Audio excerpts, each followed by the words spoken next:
Yeah, All right. welcome. First, it doesn't look like it, but anybody here that has a public comment?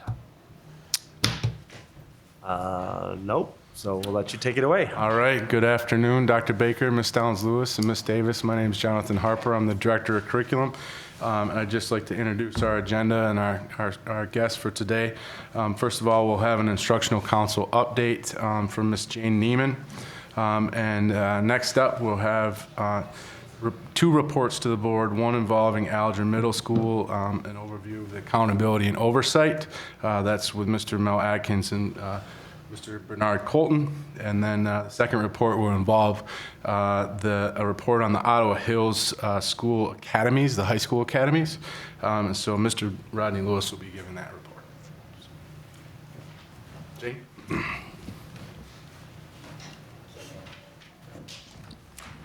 Hi there. Hello. My name is Jane Neiman, and I am the co-chair of the Instructional Council this year. And I will be doing the reporting since Laura is an elementary teacher and she gets out much later than I do. So, Great. So the Instructional Council met on September 19th. It was our first meeting of the year. We talked about organization. We introduced all the new members. We went over procedures, minutes, and we divided some of the work. So Maida Gunnell is going to make sure that all of the principals are aware of the new curriculum template so that if people want to submit new curriculum, they can.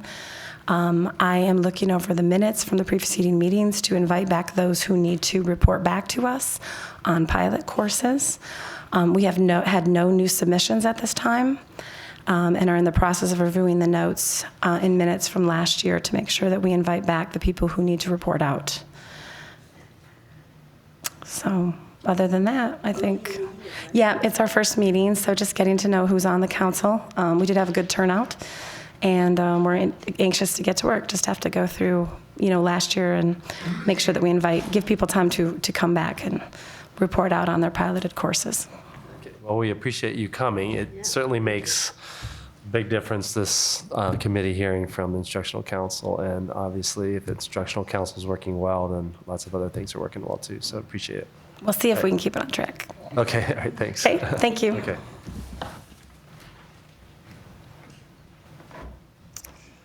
All right.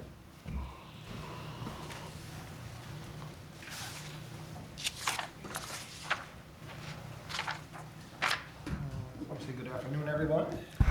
Again, I'm Mel Atkins, Executive Director of Community and Student Affairs. And I am going to turn the PowerPoint back on. Today, I'm here to talk around about Alger Middle School and their designation through the MDE and what that means, how they get on the list, and questions like that. Then after that, we're going to have the principal, Bernard Colton, come talk about what's happening now at Alger this year. And so, just please feel free to ask questions as we go. But if you look at this, really, Alger Middle School is called a comprehensive support and improvement school. And there's two ways you really get on this list. The first way, the way Alger got on the list, was the lowest performing or 5% school. Used to be called a priority school. Or if you had a high school graduation rate lower than 67% or less. And then the ESA, the Every Student Succeeds Act, came out in 2015, and they really named three different designations for schools. One was comprehensive support and improvement schools, and one was a targeted support and improvement schools, and then the other one was additional targeted support and improvement schools. So on this next chart, I want to give a brief overview. I'm not going to read the chart to you, but I just want to highlight a couple of points around each one. So Alger, and it goes from left, if you read it from left to right. Left being kind of the most serious designation.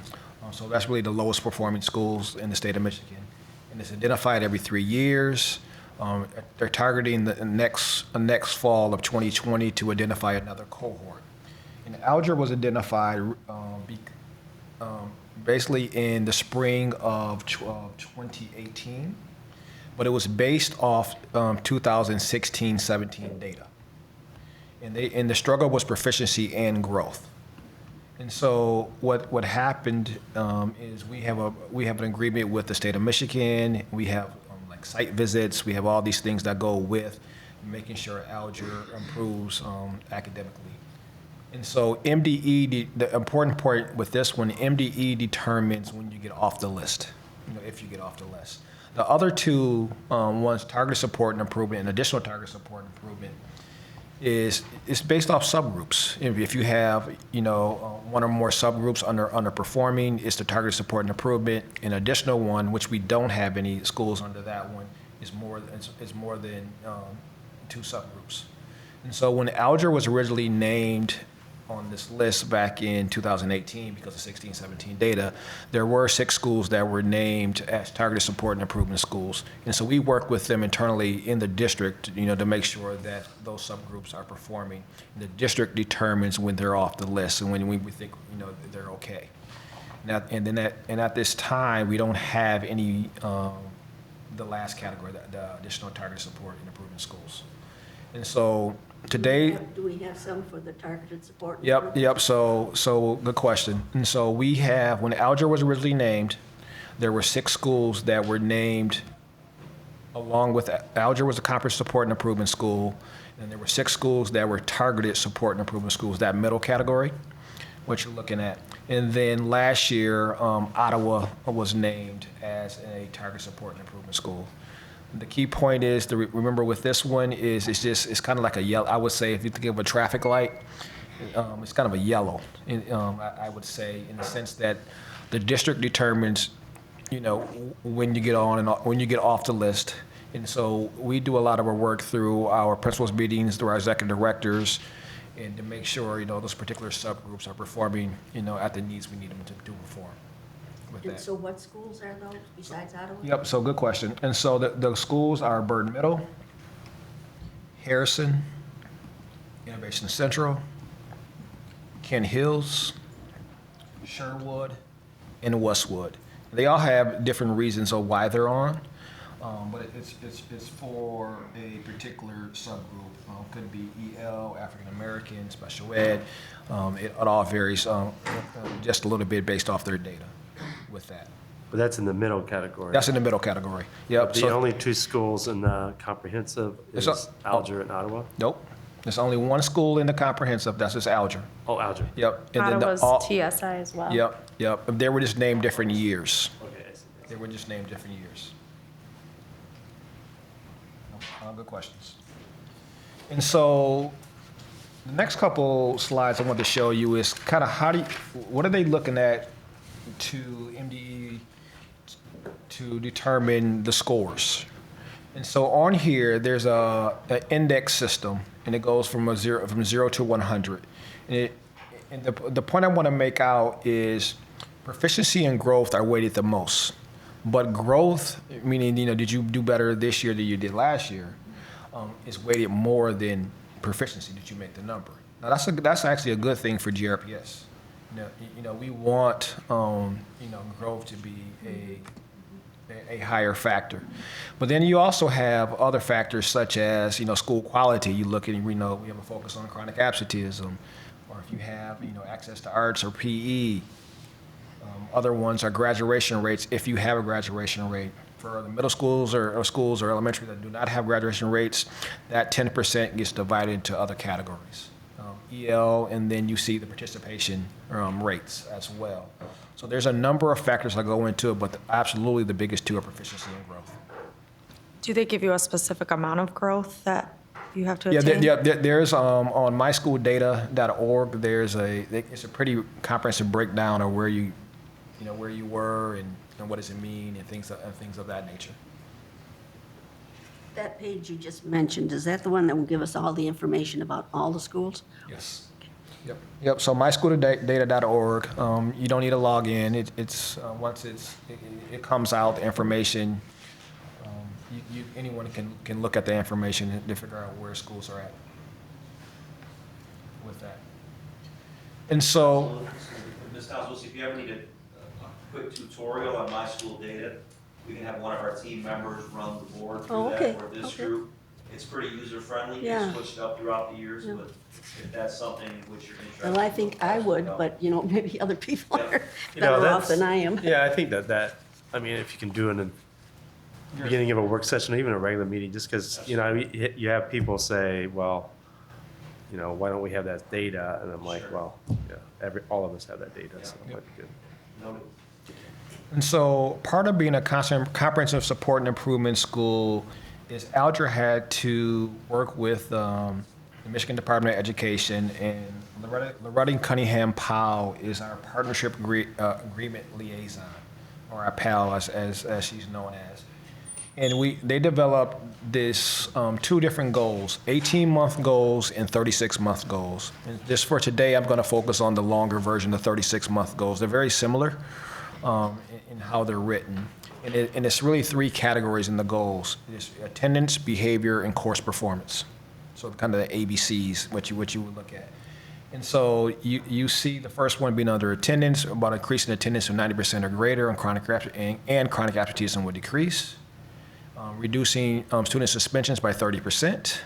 And then kind of your course performance and increasing the proportion of students scoring proficient on MSTEP by 9 percentage points in ELA and math.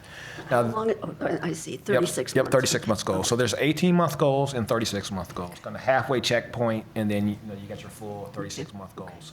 Because remember that these are like 3-year cycles, and so the next cycle comes in the fall of 2020. And so there's going to be a check, later this year, and seeing how we're doing around the 18-month goals, and then we're in the principal, Mr. Colton, is going to preview kind of what the work he's been doing since he's been there since they started school in August as well. It's just referred, important to point out, because I said MDE determines how you get off the list for this CSI. And it goes back to how you got on the list. And so it kind of reverses. It's kind of unique for each school.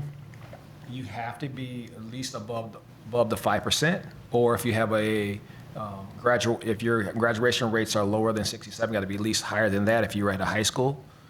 And then they give us these metrics how we identify goals. There are other smaller goals in there, but if we hit these goals, you're going to hit the other goals as well with that. So we have checkpoints and data to make sure that we're, how are we progressing towards, these areas right here.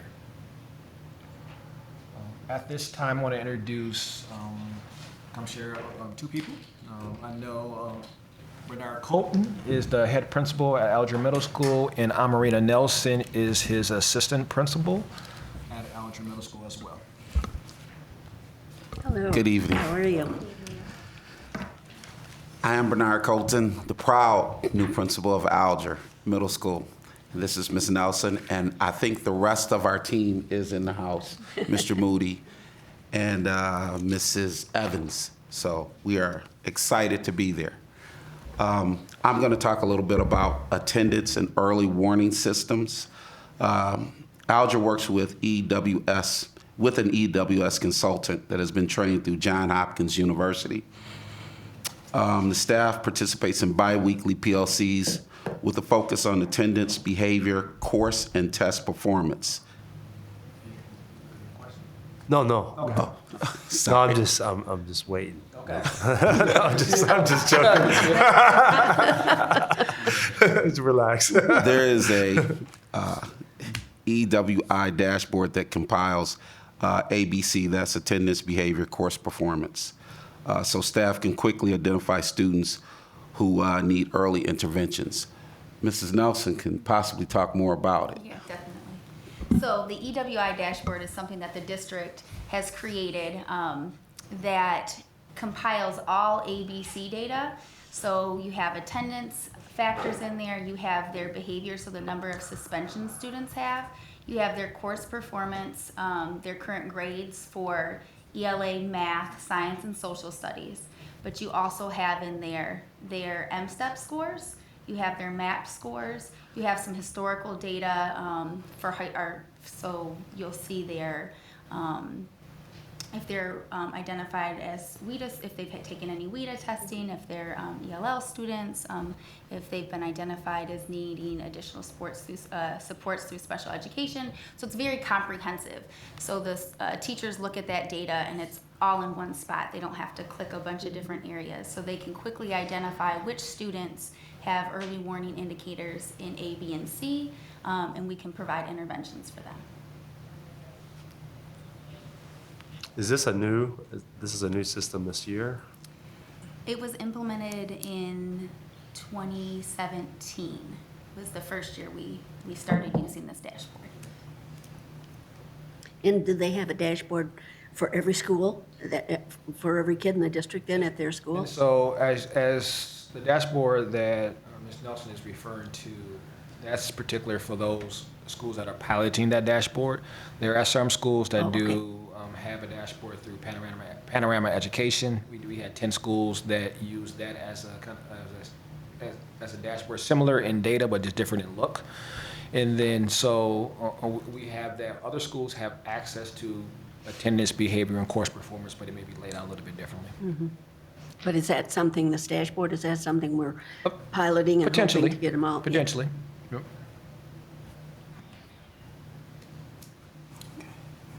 I'm going to talk about behavior. We've started restorative circles.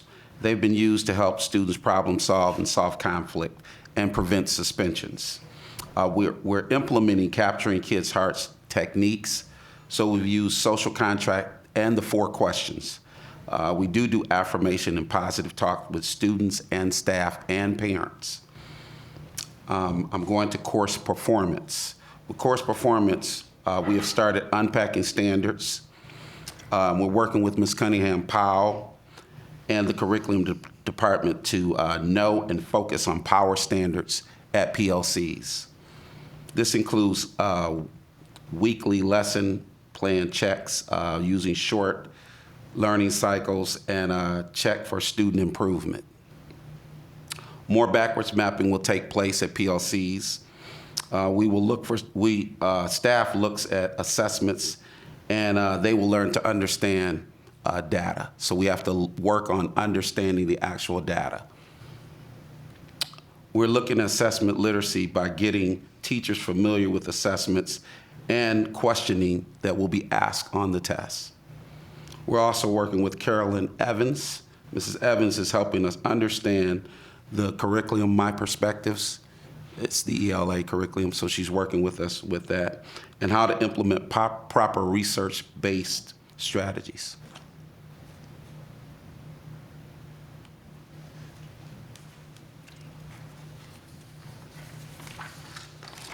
So I mentioned the big 3. So I mentioned them when I talked that we're using knowledge of standards, backwards mapping, and assessment literacies. They're all mentioned, how we're using them. So how's this year going? For me, it's great.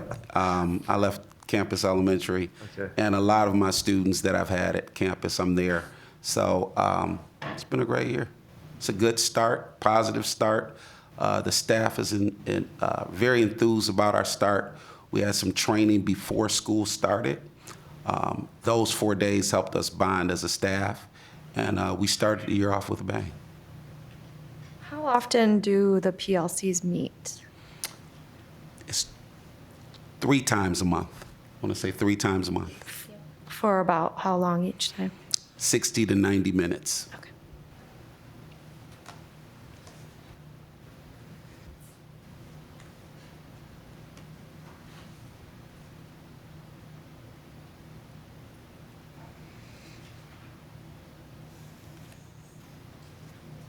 Well, it's really good to hear.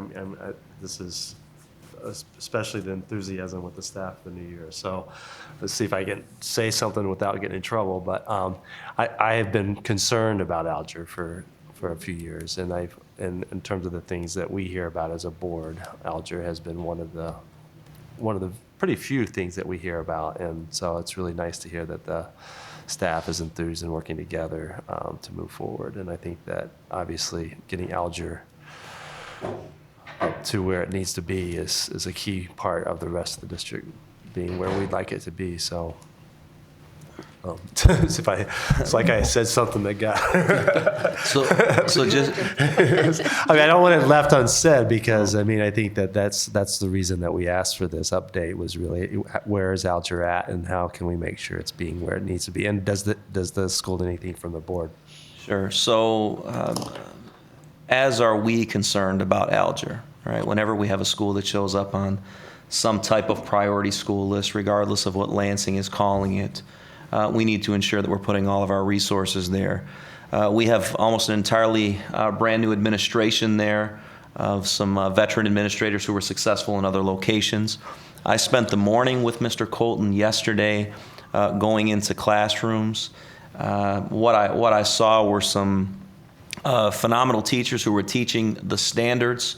I saw a tremendous amount of rigor in the building that I don't believe I saw in previous years. And I believe there are some accountabilities that are in place and also some supports. I have even dropped a few teachers some notes yesterday just to tell them how much I appreciated their teaching the standards, the engagement with students. Mr. Colton and I spent some time in an algebra class yesterday where I didn't want to leave the class because I thought it was the instruction was top notch. We are also recommending a teacher there, a social studies teacher who was actually there last year, who made some significant gains in social studies for the Michigan Teacher of the Year. Miss Loretta Cunningham Powell asked if we were interested in nominating some folks, and after she had the opportunity to look at the data, she specifically mentioned a couple of staff members, and Mr. Colton and I had the opportunity to visit her class yesterday, and we have some really talented teachers there, and I firmly believe with the new administration, we are going to see these jumps to get us off this list. And I'm just a big shout out to Mr. Colton working on the climate and culture piece, but the climate and culture piece is not the only piece. Well, we're here for instruction and achievement, and I believe the team is close to meeting those goals. Well, that's really great to hear. Appreciate that. Thank you. Appreciate your work. Thank you. So right now, Alger's the one we worry about most. All of these others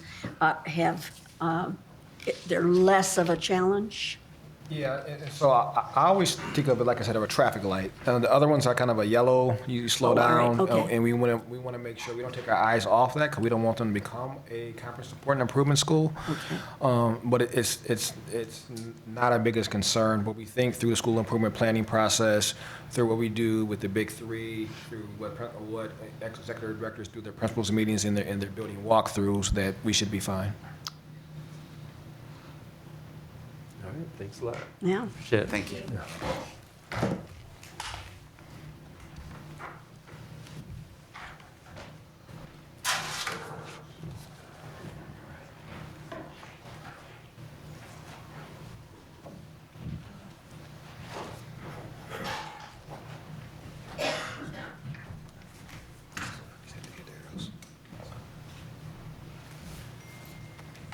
So for this one, we can grill as hard as we want. So. You mean Mr. Lewis? Always prepared. Good evening, good afternoon, late afternoon. I'm here with Mr. Johnson, Chief of Staff. He's going to support me in this process of presentation, given his expertise in one of the categories or academies that we're going to present to you today. This today is a small presentation on Ottawa Hills High School, the 2020-2021 proposed academies, where we are today, where we look to move for the upcoming year, and how we're going to proceed in that process. So all of you know that we launched the Academy of Hospitality and Tourism this year. There's a picture of the classroom there on the left, bottom left. Nice logo design for the academy itself.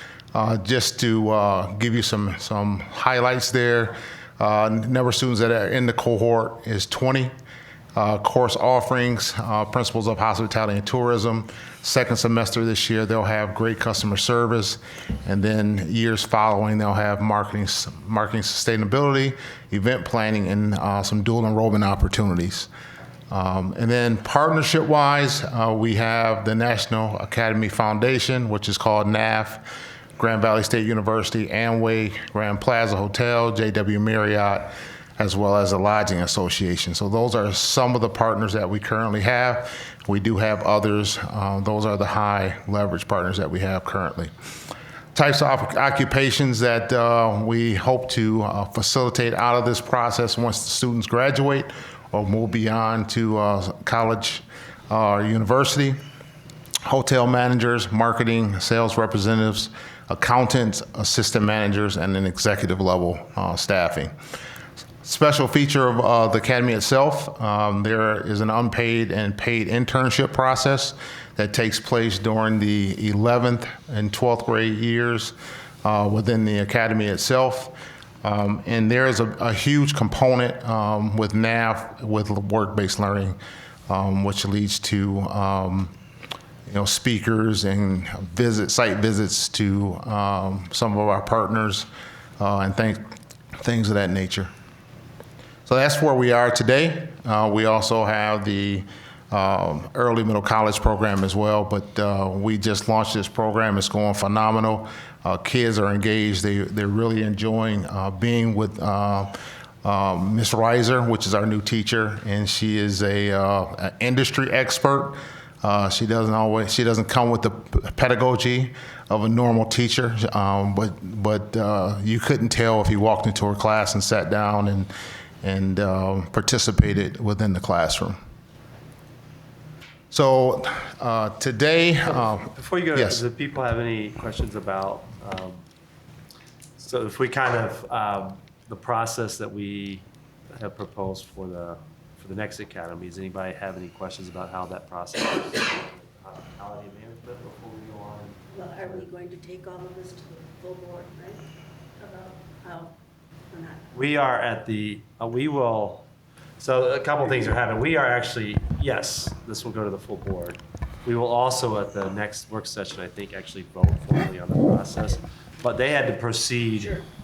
for the year anyway. So what we're doing is basically, they're presenting this as if it was, the procedure was in place, but we have not yet voted on the procedure, so we're still kind of proceeding. Yeah. So really quickly this evening, we want to give you a background. We want to give you background information on the new academy that we put in place this year of hospitality and tourism.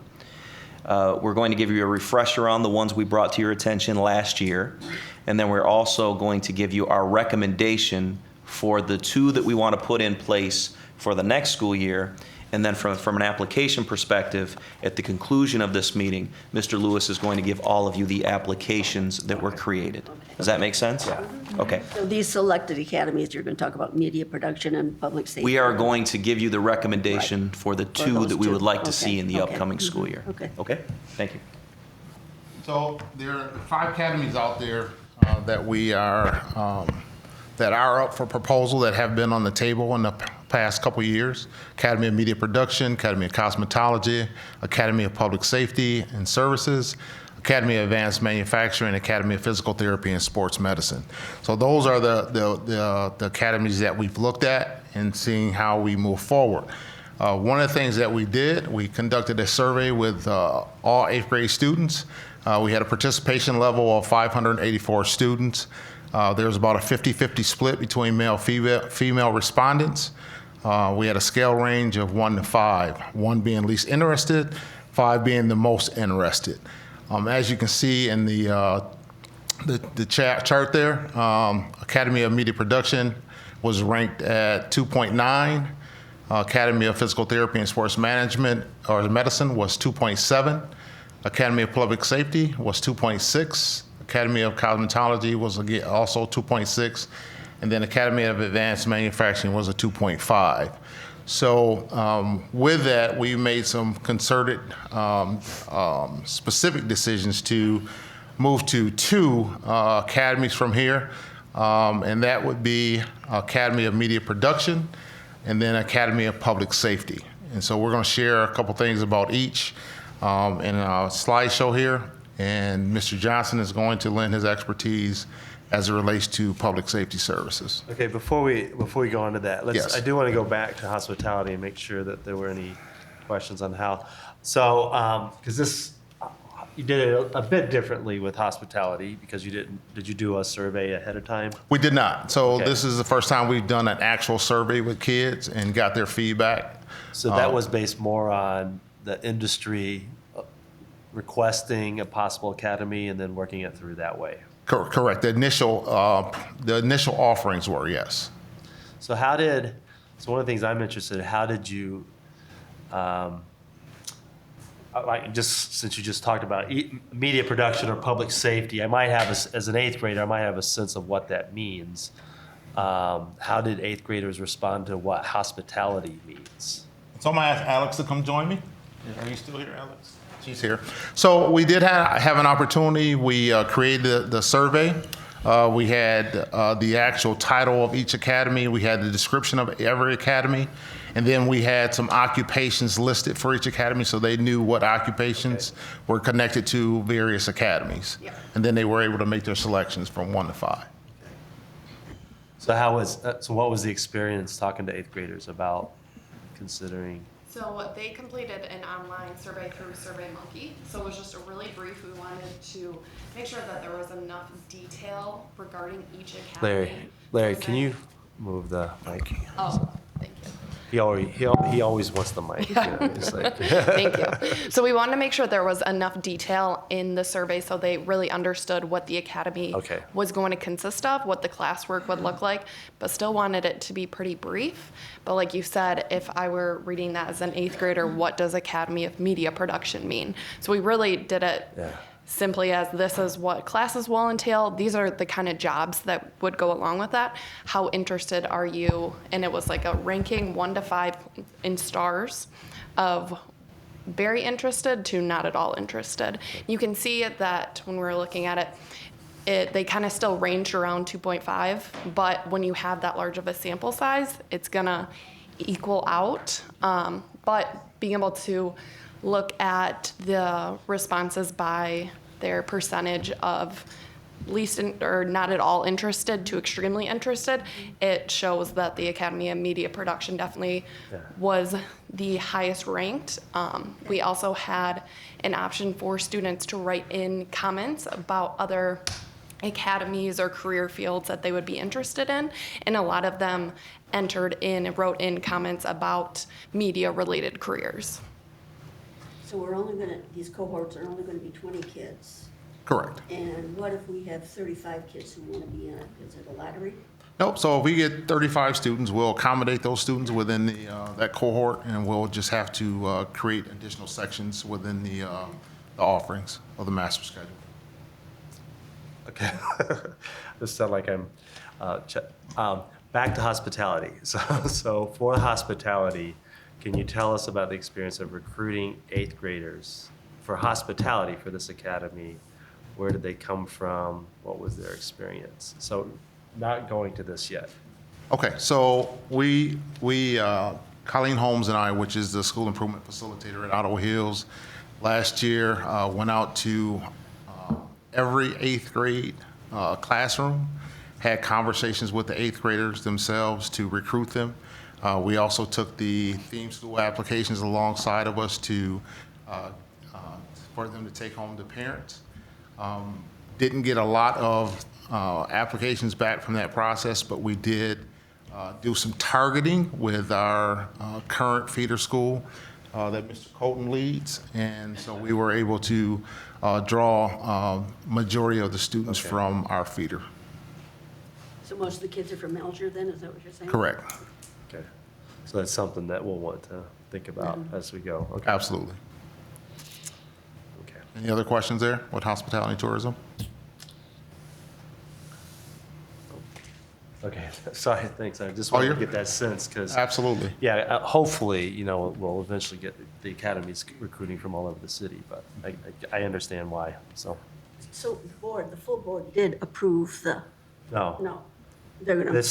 At the next work session, we will so we're basically going to do two things. We're kind of jumping the gun here, but we don't have much choice because they need to do the work to prepare for next year. So we will formally vote on the process at the next work session.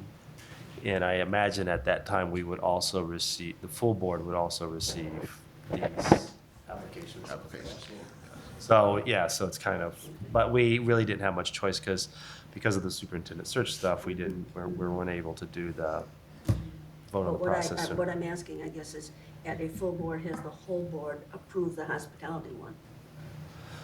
That one, yes, Okay. but we didn't have a formal process in Okay. place at that time. You want to add to that, Ron? Sure, absolutely. So if you remember, so the hospitality was planned. There were, Correct. When the hospitality, so a little bit of history, when the hospitality management there was a media article or media story about hospitality management opening in January. That article discussed these other academies, and that led to a community discussion about the process. It was at that time that we went to Teresa and said, can we be involved in the process? And that's what led to us creating this application process. The hospitality management program was already in place. Now that was, blessed by the board, if not voted by the board, because it was presented to the board a while back, along with these other academies. We did our due diligence with the Academy of Hospitality and Tourism. We went to programs in Detroit, Washington, D.C., saw many programs that were comparable to the one we wanted to put in place in Ottawa Hills. When we visited those programs, we found out about NAF. NAF is the organization that creates curricula for all of these programs. So when we did that, to Dr. Baker's point, when we were proposing other academies, both Superintendent Neal and Dr. Baker and other members of the Academic Achievement Committee thought it would be a good idea for us to go through this process. Okay. Yeah. So the survey piece is actually our putting a lot more emphasis on the due diligence piece. I mean, we're really trying to hear from our stakeholders, the end users, so to speak, with the students. So there wasn't a survey last time. There's a survey this time. With each one, we're trying to do it a little bit better. And so that program is already up and running at Ottawa Hills. And how many kids do they have then? Do they have the 20? 16 in the cohort. 16, okay. And then they are following the process that we worked on back in the spring. Absolutely, correct. That is what will be presented to us. Okay, Yeah, I got it. absolutely. Yep. So those 16 kids, do they stay together all day long, or do they break out for, They're currently in a cohort, so they travel together. oh, but they do travel together? Okay. There may be times throughout their high school journey where they may not be together, but the classes within the Academy in Hospitality and Tourism, Yeah. they will be together for those particular classes. Okay. Is there any room for or plan to maybe do some sort of targeted search with teacher input? As far as, sometimes teachers know those kids at the 7th and 8th grade level and see some talents or interests and could maybe push kids to exploring those. It's something we can add as we continue to move academies at Ottawa Hills. Teacher voice, so this was student voice this time, but we can absolutely move to teacher voice, absolutely. That makes a lot of sense. Thank you. All right, so the first one we want to present to you today is Academy of Media Production. I want to present it in the same format that we presented the hospitality and tourism earlier. Number of students in the cohort, we're looking at 20 students. That will continue 9 through 12 as the program continues to grow. We'll have several types of course offerings: digital video production, web design, audio video production, graphic design, as well as dual enrollment. If you realize that there will always be some type of dual enrollment component to every academy, I want to ensure that we get some work-based experience, but also some college-level experience as well. And part of NAV's agreement is that we will have some post-secondary institutions to support the work here. Potential partners, again, NAVT, Grand Valley State University, Ferris State University, Grand Rapids Community College, and television and radio broadcasting stations, the local stations here, Wood, TV8, WZZM 13, and Fox 17 are potential partners there. Type of occupations that we're looking for: broadcasters, music, video, radio producers, graphic designers, audio video engineers, as well as marketing specialists can come out of this program. And again, 11th to 12th grade, they will have an opportunity to have a paid or unpaid internship in that process. you guys have any questions with the Academy of Media Production. So with the academies, the kids are there together, but they still have to take all of the prescribed classes MMC. from the Yes. state. Yeah, so just like we did with the Academy of Hospitality and Tourism, we created a 4-year course sequencing that incorporated all the Michigan Merit curriculum. And so we'll do the same thing with these programs as well. Kathy, have you ever visited Intermission Central and gone through the tour? Because this is, yeah, so, yeah, I think it's a good Similar. model. Yeah, so, Yeah. No, I've been there. It's Yeah. nice. I was very impressed. yeah. I'm glad we're doing this at Ottawa. I think that's wonderful. Make a huge difference. I mean, along with the $20 million renovation that's happening right now, it'll be a great thing to happen for Ottawa Hills High School in the Are you working on southeast that side. swimming pool? Yes. Oh, good. That's good. We'll have that ready. We'll have that ready to go fairly soon. It should be ready to go for winter season. Okay, good. Okay. The Academy of Public Safety and Services, and I'm going to ask Mr. Johnson to help me out as I go through this process. But again, we'll have a cohort of 20 students. 9 through 12, you'll have a total of 80, unless we have additional folks that want to be a part of the process. Types of course offerings, digital video production. That's not the right one. Some of the course offerings will be digital video is involved in that, but some sciences, there's a lot of sciences involved in that, math, public speaking, again, heavy on the English language as well with coming to those course offerings. Also, potential partners, there's Grand Valley, GRCC, City of Grand Rapids, Spectrum Health, Kent County Sheriff Department is just to name a few. There's various occupations that young people can venture into, which includes police, fire, EMS, as well as private security, school security, hotel security, as loss prevention. We're looking at needs assessment, just a multitude of opportunities for young people in this area in West Michigan, including police dispatchers, park attendants, loss prevention. Just seem to be growing around the interest around the public safety services. It seems to be growing. We also, apprenticeship certification, paid and unpaid internships would be available for young people as they go through the program. Will there be, I mean, there's lots of areas of discussion in this in terms of people's perception of, especially law enforcement right now, but will there be intentional like training in cultural diversity and cultural competency, so to speak, with the students and getting past some of the cultural issues that are? Absolutely. The course curriculum would follow some of the course being offered really on the college levels as individuals go through public safety training, police corrections training, and highly focused around cultural competency and classes in that nature.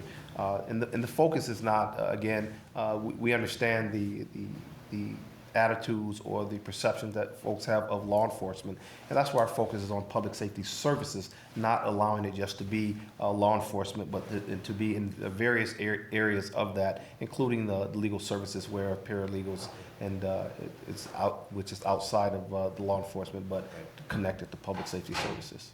So this would be the kind of thing, it might be like a pre-law high school thing that, because I think that they sort of present the medical one over there. The kids that do that, they go to nursing programs and, it's sort of like. Could be used as pre-law criminal justice backgrounds.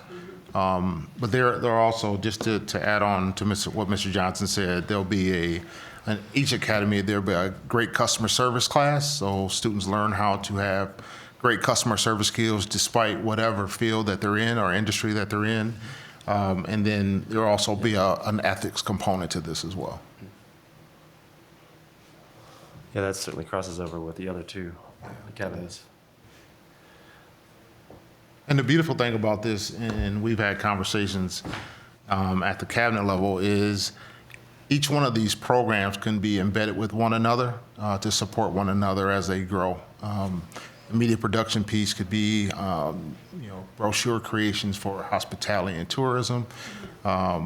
the public safety piece can be some support at events that we may have, some evening events with the hospitality program supporting ball games.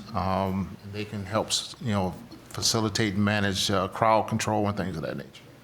One of the challenges we saw as we visited programs around the country is that the opportunities for young people to immediately go into these career paths, sometimes coming right out of high schools.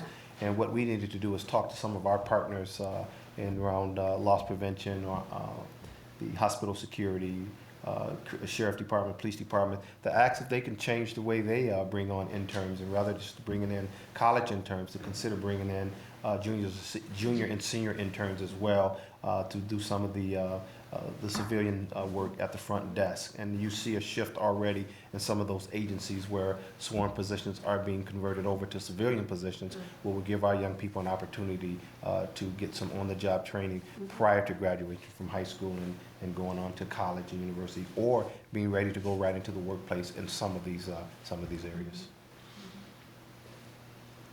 So is our plan to have 2 a year go, or does it determine by what the kids want, what teachers see as best for the school?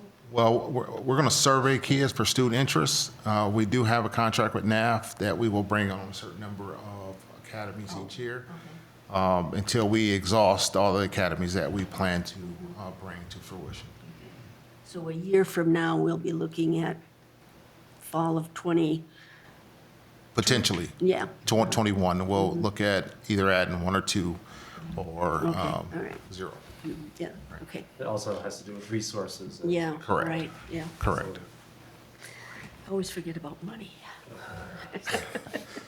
That wasn't an option. That's not why I'm not on the finance committee. Spend it. So we have 5 program highlights or academy highlights that we wanted to share with you guys, and we've shared in the past. Strong focus on work-based learning.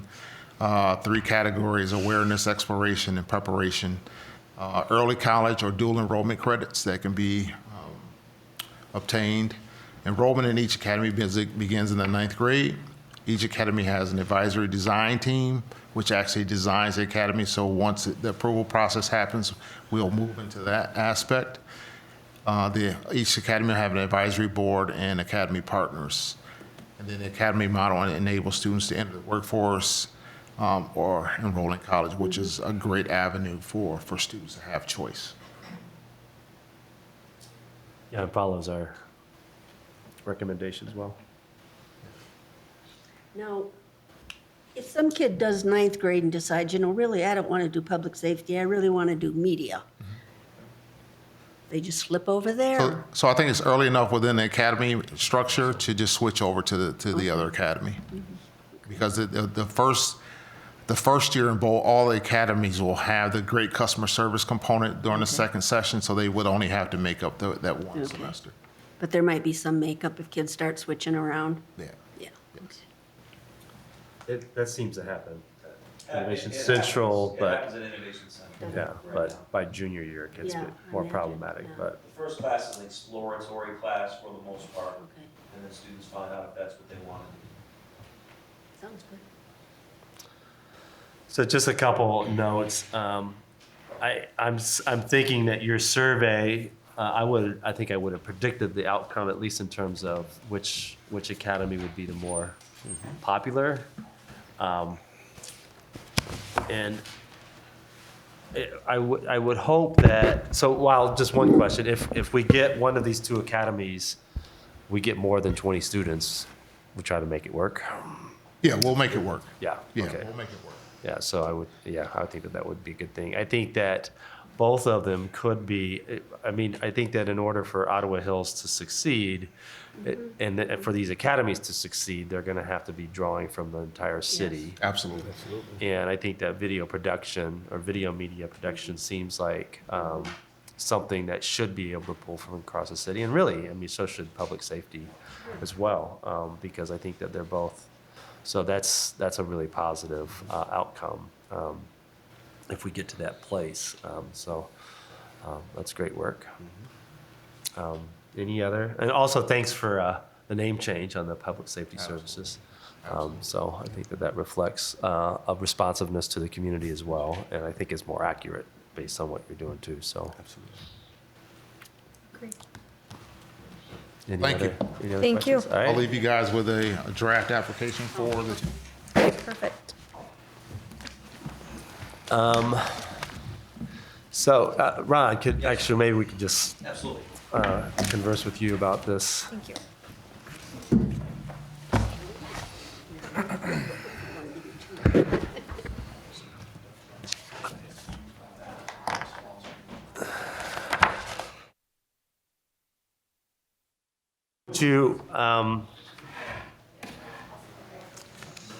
How would you like feedback from this committee on these, or should we just be prepared to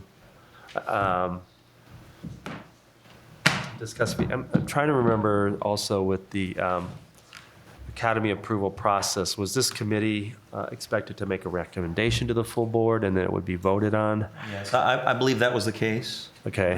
My assumption is that, you three would continue to ask questions. We provided, of course, the application to you, which I believe is completed very comprehensively. If there are any questions you may have, please feel free to ask. Of course, Dr. Baker, after these meetings, you always meet with me and Jonathan Harper to plan the next meeting. So if there are any clarifying questions that you have with those applications, please let me know. If you think that we are way off, we'd like to know that as well. If you think there's some minor tweaks, that would be very helpful so that we can make those tweaks before we get them to the full board. Talk about something off topic, but when you're finished. This is like, You know. An item on the agenda, Ms. Townsend? who knows what's on the agenda yet. I think we're supposed to clear these things with Julie 24 hours in 24 advance. hours in advance, that's way too long for me, I can't do that. We're always prepared. I'm always thinking. Okay, so in relationship to this, I think, here's a couple of things. One is I don't think that this group can't make any decisions. We What- make without- recommendations to Well, the full I'm- board. Right, but we can't even do that unless we're together in a public meeting. So the three of us can't Correct. communicate about what we should do. I think that what we should do is, one is I think that we should get this packet to John Matthias.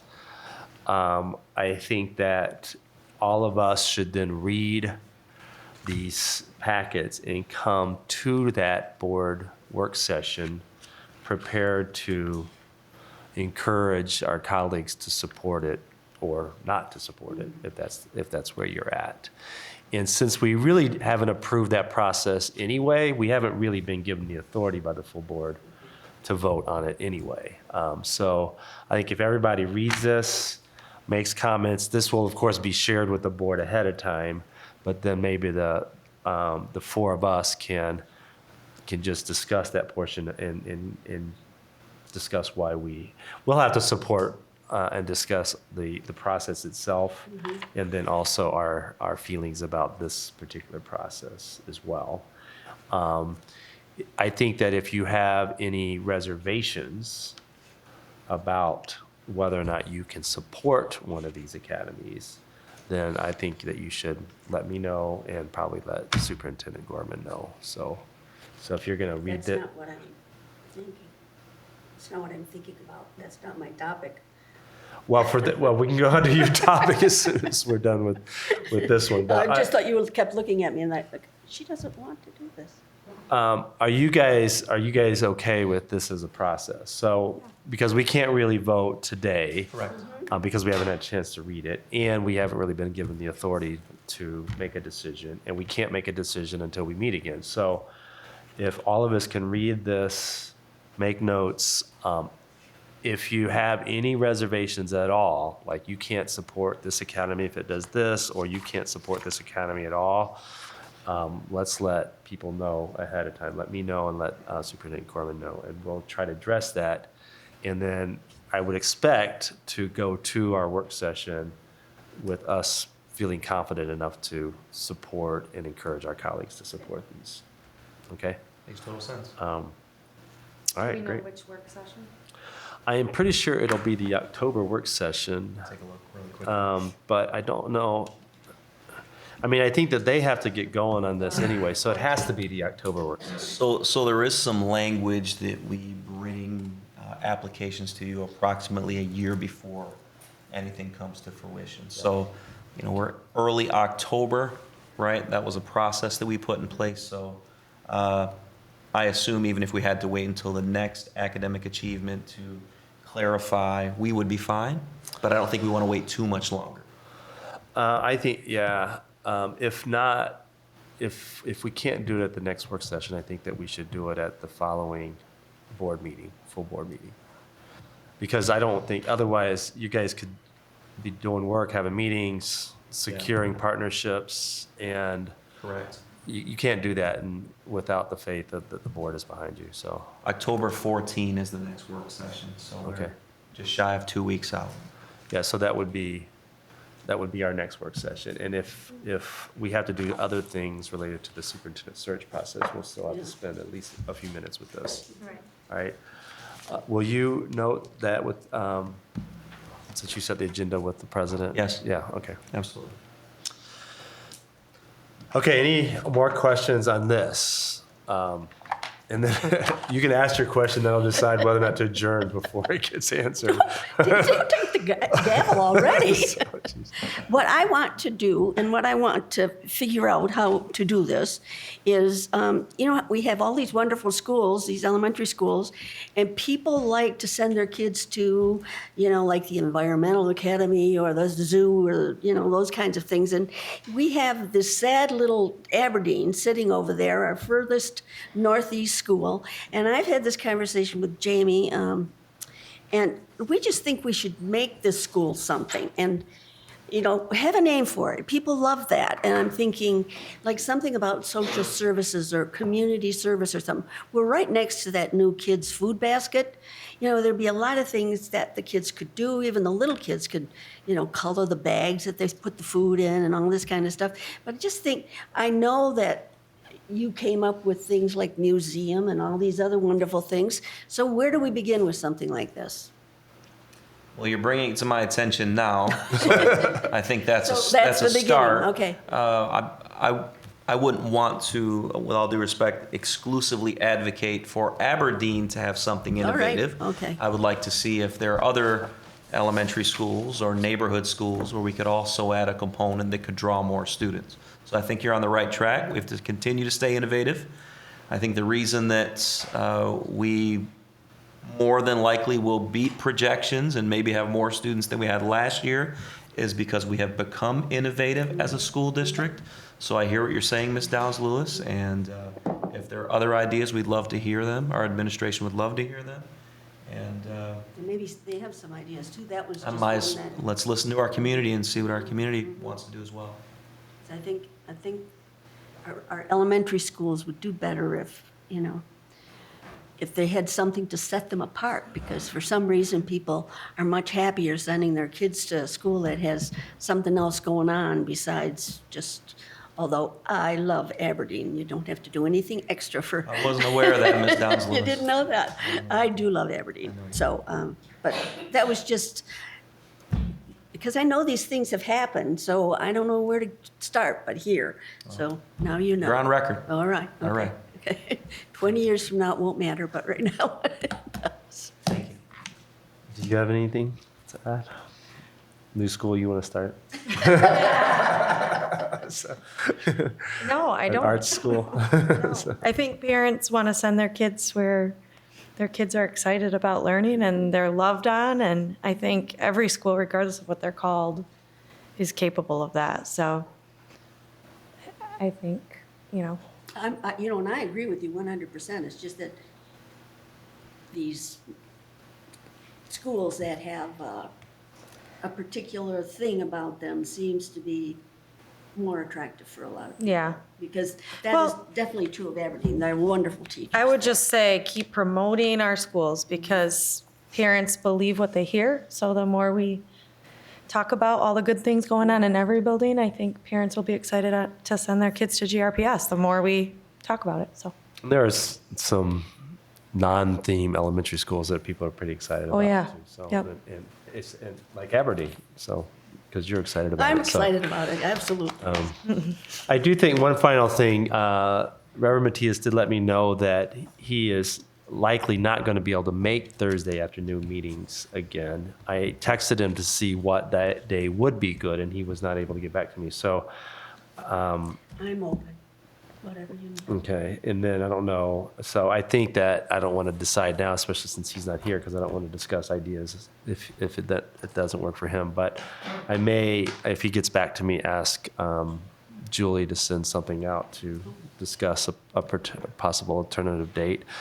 I'm reluctant to do that. I really feel strongly that it has to be an after-school time slot, which makes it very limited because Mondays are out and evidently Thursdays are out. So we may not be able to make this change, but I might see what Reverend Matias suggests and see. But we're flexible, so Okay. whatever day you need, we'll make it happen. All right, thanks. All right, thank you. All right, adjourned. Thank you. Thank you.